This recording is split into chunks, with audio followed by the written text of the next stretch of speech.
HCA అక్రమాల కేసులో నిందితుల సీన్ రీకన్స్ట్రక్షన్ చేస్తోంది సిఐడి. ఇందులో భాగంగా నిందితులను ఉప్పల్ స్టేడియంకి తీసుకెళ్లారు. అక్కడి నుంచి శ్రీచక్ర క్లబ్ కి తరలించనున్నారు. హెచ్సీఏ ప్రెసిడెంట్ జగన్మోహన్ రావుతో పాటు treasurer Srinivasarao, CEO Sunil Kante, Srichakra club president Kavitha, club general secretary Rajendra యాదవ్లతో సీన్ రీకన్స్ట్రక్షన్ చేయనున్నారు.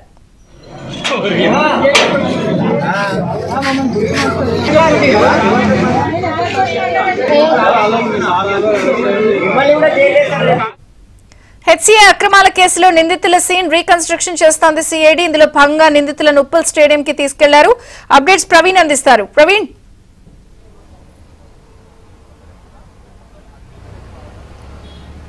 హెచ్సీఏ అక్రమాలపైన ఇప్పటికే సిఐడి రెండో రోజు విచారణ కొనసాగుతుంది. విచారణలో భాగంగా కొద్ది నిమిషాల క్రితమే సిఐడి కార్యాలయం నుంచి నేరుగా ఉప్పల్ స్టేడియంకు తీసుకురావడం జరిగింది. ఉప్పల్ స్టేడియంలో హెచ్సీఏ అధ్యక్షుడిగా ఉన్నటువంటి జగన్మోహన్ రావును తీసుకొచ్చి సీన్ రీకన్స్ట్రక్షన్ కూడా చేస్తున్నటువంటి పరిస్థితి కనపడుతుంది. ఎందుకంటే హెచ్సీఏ కేంద్రంగా నడిచినటువంటి అక్రమాలన్నిటిపైన కూడా సుదీర్ఘంగా సిఐడి దర్యాప్తు కొనసాగిస్తుంది. ప్రస్తుతం సిఐడి విచారణలో ఫోర్జరీ డాక్యుమెంట్లతోటి ఎన్నికైనటువంటి అంశం కావచ్చు, ఐపీఎల్ టికెట్ల వివాదంకి సంబంధించి కావచ్చు, ఇక మూడో అంశానికి వచ్చినట్లయితే బీసీసీఐ నుంచి వచ్చినటువంటి నిధులు గోల్మాల్ జరిగిందనేటువంటి ఈ మూడు అంశాలకు సంబంధించి కూడా సిఐడి దర్యాప్తు కొనసాగిస్తుంది. ప్రస్తుతం మనం చూస్తున్నాం ఉప్పల్ స్టేడియంలో అధ్యక్షుడు జగన్మోహన్ రావును అయితే మాత్రం కొద్ది నిమిషాల క్రితమే ఇక్కడి నుంచి తరలించి ప్రస్తుతం అయితే మాత్రం సీన్ రీకన్స్ట్రక్షన్ కూడా చేస్తున్నటువంటి పరిస్థితి కనపడుతుంది.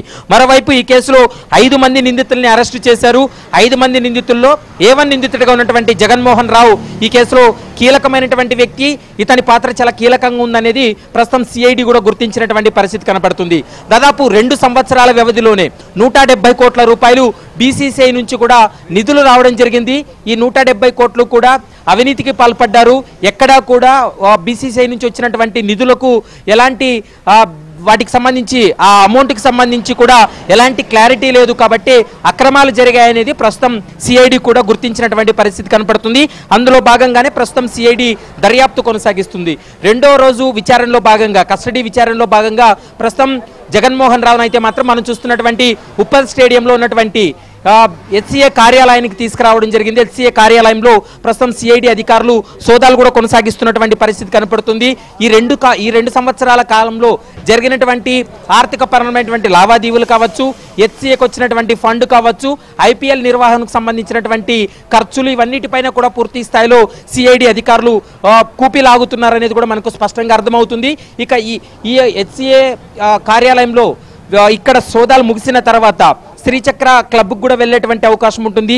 శ్రీచక్ర క్లబ్లో కూడా సీన్ రీకన్స్ట్రక్షన్ జరిపేటువంటి అవకాశం అయితే కనపడుతుంది. ఎందుకంటే శ్రీచక్ర క్లబ్లో అనైతికంగా ఇతను అక్కడ సభ్యత్వం తీసుకోవడం కావచ్చు, ఫోర్జరీ సంతకాలతోటి ఎన్నికైనటువంటి విధానాన్ని కావచ్చు, ఇదంతా కూడా పూర్తి స్థాయిలో దర్యాప్తు జరిపించాల్సినటువంటి అవసరం ఉంటుంది. ప్రస్తుతం అయితే మాత్రం 3 ప్రాంతాల్లో సిఐడి అధికారులు సోదాలు కొనసాగిస్తున్నట్టు మనకు సమాచారం అందుతుంది. ఇక బడంగ్పేట్లో ఇప్పటికే హెచ్సీఏ అధ్యక్షుడిగా ఉన్నటువంటి జగన్మోహన్ రావు ఇంటిలో కూడా ప్రస్తుతం సిఐడి అధికారులు ఒక బృందం వెళ్లి అక్కడ కూడా సోదాలు కూడా కొనసాగిస్తున్నటువంటి పరిస్థితి అయితే కనపడుతుంది. దాదాపు 170 కోట్ల బీసీసీఐ నుంచి వచ్చినటువంటి నిధుల గోల్మాలు, మరోవైపు ఫోర్జరీ సంతకాలతోటి ఎన్నికైనటువంటి విధానం, ఇక ఐపీఎల్ టికెట్లు, ముఖ్యంగా ఎస్ఆర్హెచ్కు హెచ్సీఏకు మధ్య జరిగినటువంటి వివాదంలో జగన్మోహన్ రావు వాళ్ళని ఇబ్బందులకు గురి చేసినటువంటి విధానం కావచ్చు, బ్లాక్లో వీళ్ళు 10% టికెట్లు ఇచ్చినటువంటి తర్వాత వాటిని బ్లాక్లో అమ్మకాలు చేశారనేటువంటి అభియోగాల ఆరోపణలు ఏవైతే ఉన్నాయో వాటిపై కూడా సిఐడి దర్యాప్తు కొనసాగిస్తుంది. మరోవైపు ఇందులో పొలిటికల్ లీడర్ల ప్రమేయం ఉందనేది కూడా ఒకవైపు ఆరోపణలు వినపడుతున్నాయి. ఇప్పటికే తెలంగాణ క్రికెట్ అసోసియేషన్ కవితతో పాటు కేటీఆర్ ప్రమేయం ఉంది.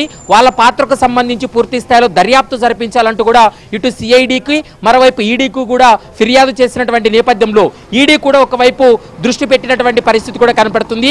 సిఐడి నమోదు చేసినటువంటి ఎఫ్ఐఆర్ను ఆధారంగా చేసుకొని ఈడీ కూడా ఈసీఐఆర్ నమోదు చేసి దర్యాప్తు జరిపేటువంటి అవకాశం అయితే కనపడుతుంది. ప్రస్తుతం హెచ్సీఏకి సంబంధించినటువంటి అధ్యక్షుడి ఎన్నిక కూడా అనైతికం, ఖచ్చితంగా అది అక్రమంగా ఎన్నికయ్యాడనేటి ఆరోపణలు వినపడుతున్నాయి.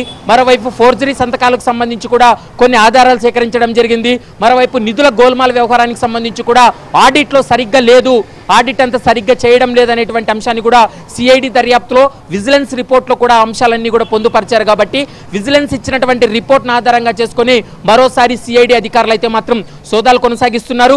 ఈరోజు సాయంత్రం 6 గంటల వరకు కూడా ఈ సోదాలు కొనసాగేటువంటి అవకాశం ఉంటుంది. ఈ సోదాల అనంతరం తిరిగి ఓల్డ్ సిటీలో ఉన్నటువంటి శ్రీచక్ర క్లబ్కు తీసుకెళ్లేటువంటి అవకాశం ఉంటుంది. అక్కడ కూడా జగన్మోహన్ రావును స్వయంగా విచారణ జరిపి స్టేట్మెంట్ రికార్డ్ చేసేటువంటి అవకాశాలు అయితే కనపడుతున్నాయి. Vijayachandrika, thank you.